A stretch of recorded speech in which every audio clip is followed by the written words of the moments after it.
a bunch of Avon collections and stuff that she had.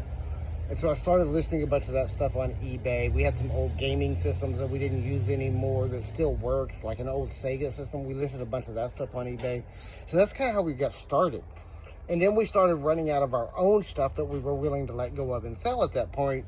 So we started, and by then we were watching some YouTube channels on storage units. We were watching the Storage Wars TV shows, and I had already found What the Hales, who I don't associate with anymore, but also Storage Auction Pirate, Treasure Hunting with Jeebus,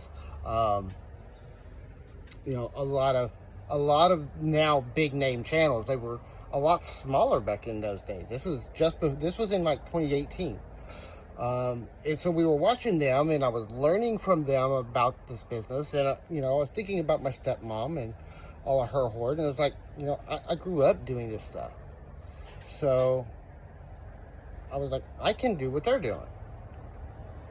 So we started listing and selling stuff and buying storage units and selling other people's stuff. And first, we were doing it out of a room in our house.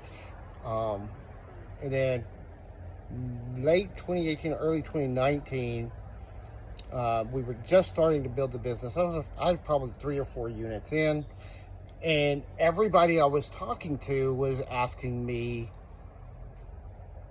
you know, what all do you have? You know, what do you have for sale? Let us know, what are you finding in these units? What kind of stuff do you find? Are you finding $1 million? But, you know, all their exposure to the storage unit business was Storage Wars TV show. So, and I was like, you know, I can't tell you the full inventory. I can tell you some of the cool stuff that we found, but I can't tell you full inventory of what we got. So we started we started the Storage Scavenger YouTube channel in late 2018, early 2019, and started doing videos of our storage units. And we were doing live unboxing. We were doing